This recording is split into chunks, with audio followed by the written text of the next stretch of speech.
Arte Parlante, un podcast del Museo de Arte Guillermo Ceniceros. Bienvenidos a la primera temporada de Arte Parlante, el podcast del Museo de Arte Guillermo Ceniceros, en el 6º capítulo, ahora dedicado a Karen Covarrubias, amiga nuestra y además, artista, actriz, pero también que ha desarrollado algo de su creatividad en la cerámica. ¿Cómo estás? Muchas gracias por estar con nosotros, Karen. Hola Lorena, muchas gracias. Yo estoy contentísima de estar aquí en el museo, de estar con ustedes. Y déjame te digo que ya tenía muchas ganas de platicar contigo. Gracias. Eres amiga de muchos de mis amigos, entonces yo moría de ganas de también platicar contigo. Ay, qué hermosa, gracias. Espero que te den buenas referencias. Sí, claro que sí. Sí, eres muy querida. Ay, qué linda, muy amable, gracias. Y bueno, pues tú también eres muy querida de nosotros porque resulta que has andado por estas salas pues acompañando a artistas, pero también siendo parte de tu trabajo como actriz. Recientemente, en las producciones que podemos ver que se han desarrollado de manera virtual para el Instituto de Cultura, estuvo Valentina y la sombra del diablo, una obra de teatro que se hizo virtual, cuya locación fue aquí en el museo, ¿verdad? Sí, fue una cosa pues muy bonita de recordar, porque fue la manera de la que pudimos salvar la temporada, porque nos cortaron el año pasado con todo esto del COVID, temporada que teníamos en el teatro, y aquí en el museo siempre nos abrieron las puertas para seguir ensayando, para continuar con el proyecto. Y cuando no teníamos manera de terminarlo, porque ya eran las fechas en las que teníamos que entregar el total de nuestras funciones y todo, fue que nuestra productora y la directora idearon esta posibilidad de grabarlo y de que quedara subido para que los niños lo pudieran ver desde sus casas, incluso lo pudieron ver en otros estados, en otras partes del país. Y yo siento que fue muy satisfactorio poder lograrlo, y fue pues gracias al museo y gracias a todo el equipo. Oye, ¿y cómo fue esto de que algo que estabas haciendo para teatro, para un escenario con público en vivo, hacer la grabación? ¿Qué impacto tuvo para ti como actriz, pero especialmente, si sentiste algo raro, es una dinámica diferente, te costó trabajo adaptarte a esa nueva circunstancia, porque se dio en una cuestión completamente de contingencia, o sea, de resolver de un día para otro? Sí, fue algo extraordinario, ahora sí que.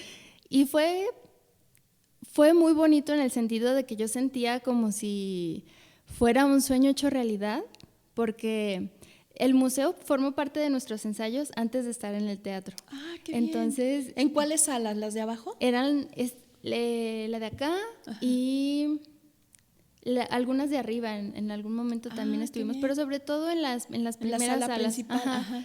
Y entonces todo el tiempo estábamos influidos de esta atmósfera de la casa grande, del misterio, y estar en la terraza del museo donde trabajamos la parte del jardín, del patio, fue muy bonito, porque en el teatro y aquí siempre lo tuvimos que imaginar y construir pues en nuestra cabeza. Claro. Y ya realmente tener el árbol afuera, el aire que circulaba, todo eso fue pues súper enriquecedor. O sea, realmente un ambiente en el que ya estabas se formó también parte del ambiente de la puesta en escena y posteriormente la grabación en video. Ajá, que ya fue como la parte expandida, donde teníamos ya más recursos de la vida real.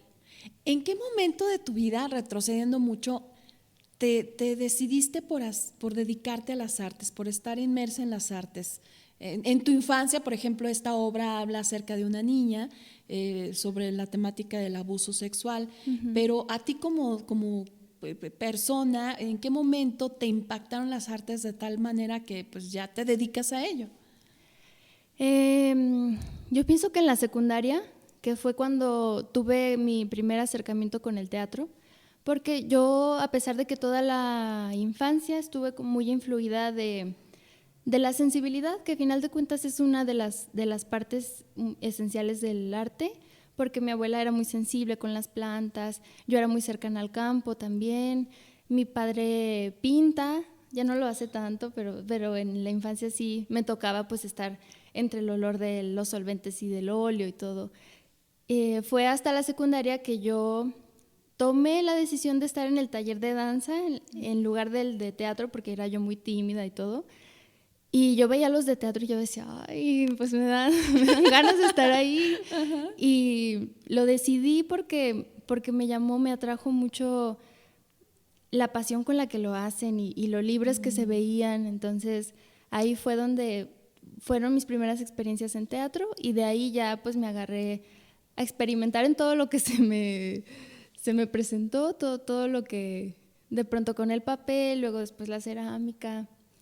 Entonces sí, siempre he sido muy curiosa, entonces cada cosa que llega a mí, ajá, pues me echo un clavado.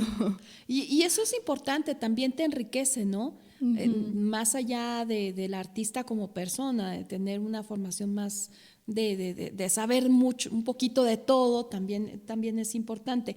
Pero además de aventurarte con lo que es la actuación, también te lanzaste a una empresa bien importante como fue, bueno, pues administrar y coordinar la nave cultural El Barco, que ajá, era gestionar, no solamente, bueno, pues vamos a hacer la obra, vamos a ensayarla, pero era gestionar también, pues el dinero para financiarla, convencer al público que te fuera a ver a un espacio que no era el popular, como sería el Teatro Ricardo Castro Victoria, o bien tener público cautivo como temporada escolar.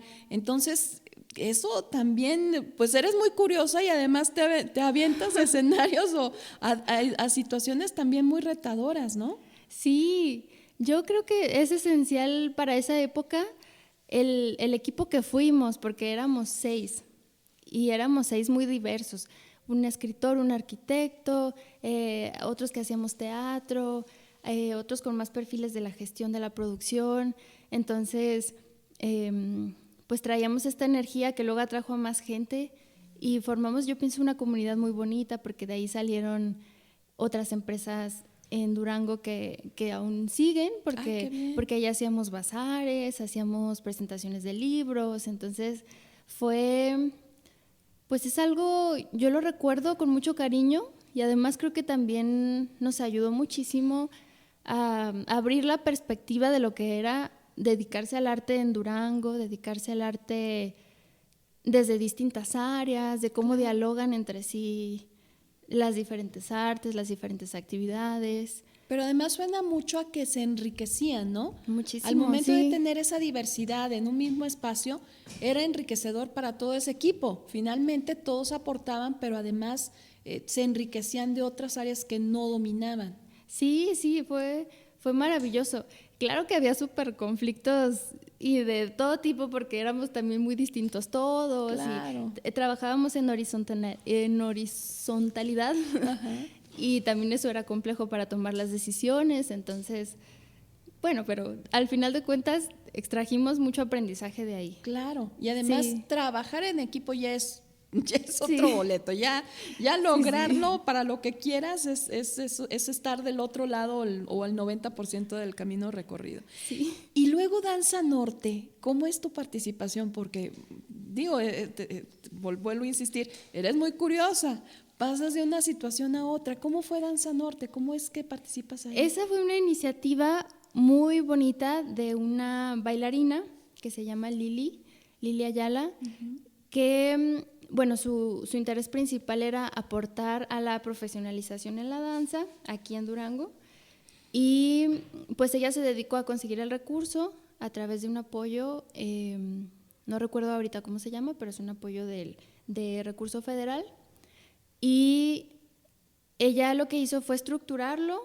para que los bailarines durante un periodo que fue alrededor de 3-4 meses, cada mes hubiera un taller que ella previamente pues diseñó de acuerdo a las necesidades que veía aquí. Entonces hubo desde ballet, técnica de piso, teatro físico, o sea, fue súper multidisciplinario, ¿no? Ajá. También hasta cierto punto. Sí, y yo entré ahí casi como una intrusa, porque yo no tenía yo conocimientos de danza realmente, sino que venía de haber tomado un diplomado en México. Entonces ahí, dentro de las clases, llevábamos expresión corporal y conciencia corporal. Y yo pues que empecé a descubrir cosas del cuerpo y yo dije, pues me hace falta ese camino también, porque por lo general en las carreras de actuación se estudian técnicas de danza y todo. Y yo que soy empírica, pues no había del todo explorado eso. Y entonces, pues hice las audiciones, me entrevistaron y como que dijeron, ay, pues se le ve interés. No, y además tu estructura física también ayuda, tu anatomía ayuda, ¿no? Pues puede ser que también hayan visto algo de ahí. Claro que estaba muy tiesa y todo. Y ya de ahí pues me agarré y aprendí muchísimo ahí. Me hice muy cercana a muchos bailarines que ahora también son mis compañeros de proyectos y mis amigos, entonces... ¿Y eso te impactó en la actuación? Realmente, porque al hablar de expresión corporal, es hablar con todo el cuerpo. Simplemente cuando estamos hablando, las manos juegan un papel importante, pero para ti, como actriz, hablar con todo el cuerpo, más allá de una expresión facial, es básico, ¿no? Sí, totalmente. Yo tengo esa costumbre y esa virtud, por así decirlo, y esa necesidad, sobre todo, de integrar todo lo que hago y todas mis experiencias de vida en todo, en mi ser completo.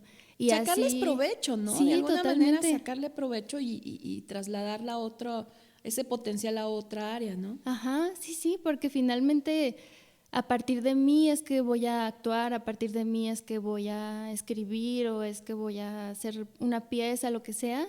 Y todas las experiencias de mi vida pues me van nutriendo a mí y van a nutrir la visión que voy a tener de cualquier cosa. Entonces, claro, yo abrazo muchísimo a la danza, abrazo a todo, a la música, todo lo que ha pasado por mí, lo abrazo y lo traigo en todo lo que hago. Oye, y hacer, trabajar para producciones de gente de aquí de Durango. Alfredo Payán es una persona muy, muy querida, para mí también, muy especialmente, Sí. que ha venido abriendo mucha brecha, haciendo su propio camino profesionalmente en lo que es el arte, pero te acabas de integrar a lo que es el proyecto PAICAM, espero haberlo dicho bien, Sí. que hicieron en 2020 y que es creación de Alfredo Payán. ¿Cómo es trabajar para un creador local? Pues para un par, ¿no? Como tú, que está sacando un proyecto original, que saca proyectos en los que involucra también a otro paisano, a otro duranguense, y que, bueno, pues finalmente a lo mejor no tiene los antecedentes de un escritor muy connotado o un director pues muy reconocido o popular, por decirlo de alguna manera. ¿Cómo es trabajar para alguien de aquí, pues, que podría ser hasta tu vecino, ¿no? Sí. Uy, pues ese proyecto está viendo la luz este año, entonces esperemos que muchas personas puedan verlo este año. ¿Es una obra de teatro? Sí, es una obra multidisciplinaria, porque también tiene aspectos de danza, tiene títeres, tiene algunas cosas de sombras, tiene visuales, audiovisuales, entonces está muy completa, nos llevó mucho tiempo hacerlo y fue durante un año que fue muy complejo, entonces fue como ir contracorriente todo ese año.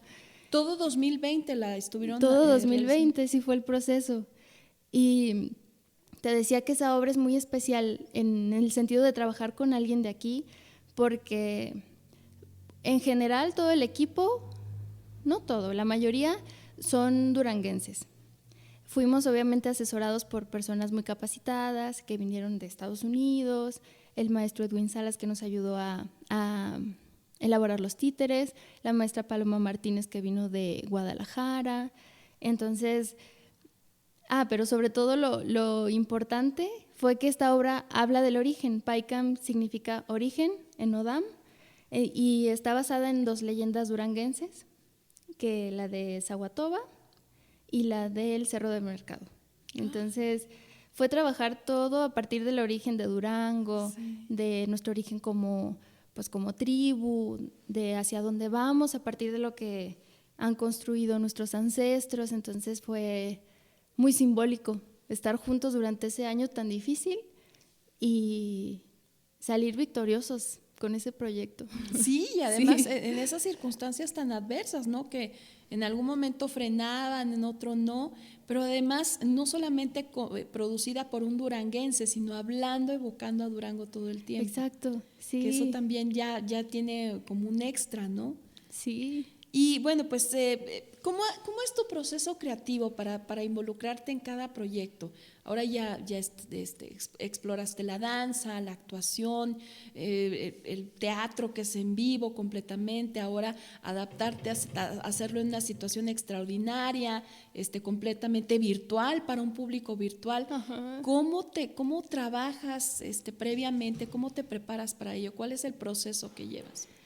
Pues verás que es muy distinto dependiendo de lo que se trate, porque hay proyectos que involucran, digamos, más conocimiento de, no sé, de alguna problemática social. Hay unos que involucran más exploración a partir de la interacción de las personas o del cuerpo mismo.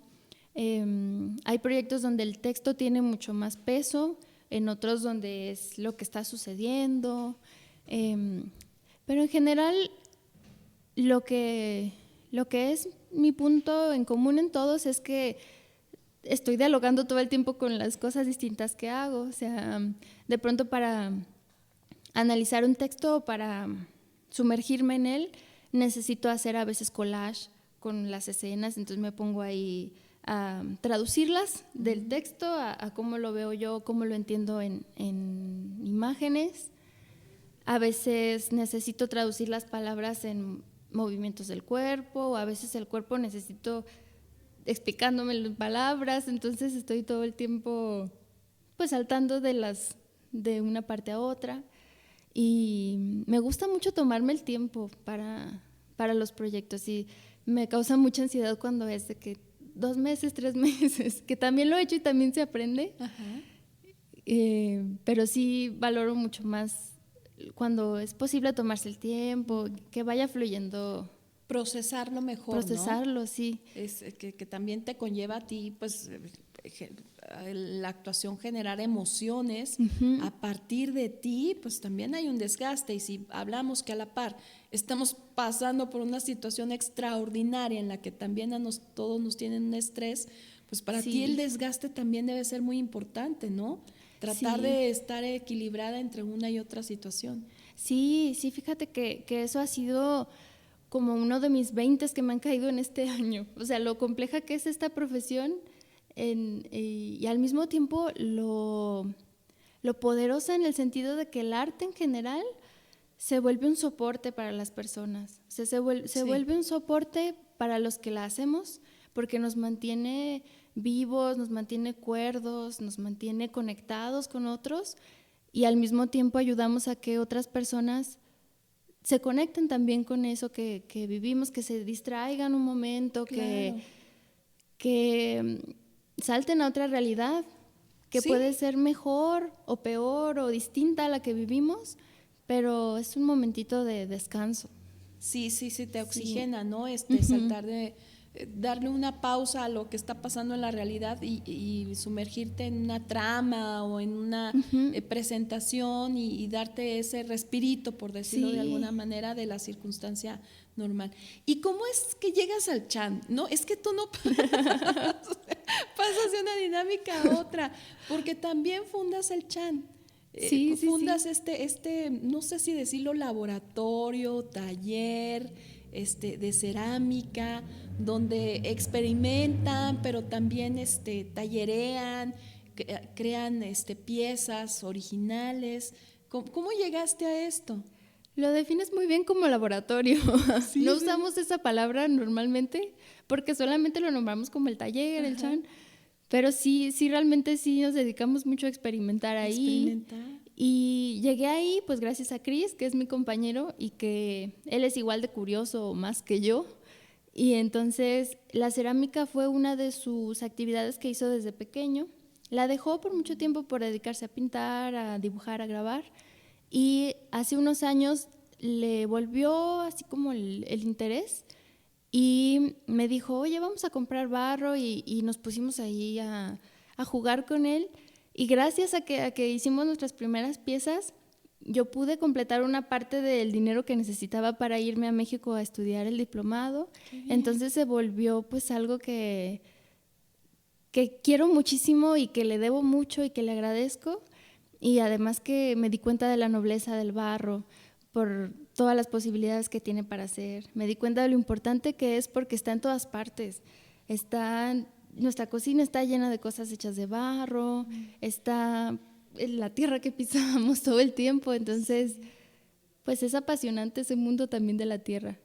Y esto de experimentar con el material, que es también una sensación muy orgánica, Sí. muy básica, ¿eso también te ha ayudado en otros aspectos de lo que haces, en lo que trabajas? Sí, totalmente, porque te digo, para mí una cosa muy importante de la creatividad es descubrir qué material o qué forma de expresar es la ideal para una idea o para algo.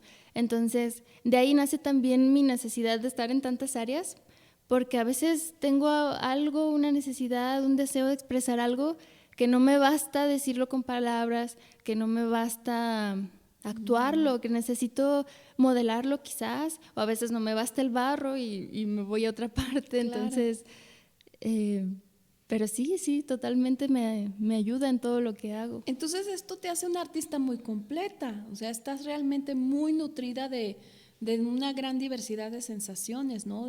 También de experimentar mucho con tu emotividad o tu expresión. Ay, gracias, sí, muchas gracias por eso. Sí, pues, sobre todo muy curiosa y muy afortunada de poder hacer eso, de poder tener el taller de la cerámica, de poder tener a mis amigos bailarines y me da la gana un día andar ahí por el piso, de tener, sí, muchas personas que me ayudan, que me rodean, que me influyen, que me inspiran. Y eso yo creo que es lo más valioso que tengo en la vida. Ay, qué maravilla. Sí. Pues pocas personas pueden tener ese privilegio, pero ¿sabes qué? También esa habilidad de poder encontrar en cada uno de esas experiencias enriquecerte.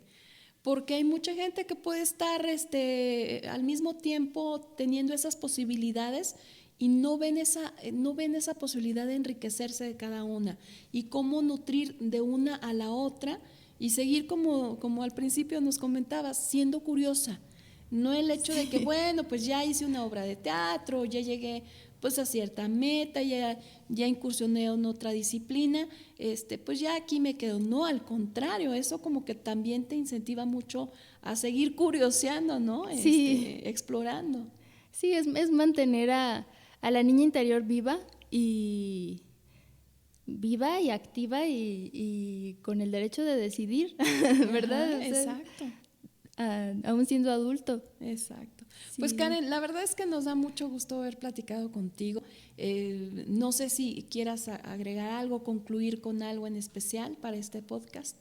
Pues agradecer muchísimo la oportunidad de estar aquí, de hablar, que ya en estos tiempos es lo más valioso, tener esta posibilidad de encuentro, de hablar y de compartirlo también, que esa es una ventaja enorme de estos tiempos. Sí, que ya podemos llegar en segundos y de una manera muy sencilla a otras personas. Y pues les deseo muchísimo éxito con este proyecto. Gracias. Que lleguemos a muchas personas y gracias. Gracias a ti, gracias a Karen Covarrubias y bueno, pues por supuesto la invitación es para que no se pierdan las emisiones de esta primera temporada de Arte Parlante, podcast del Museo de Arte Guillermo Ceniceros.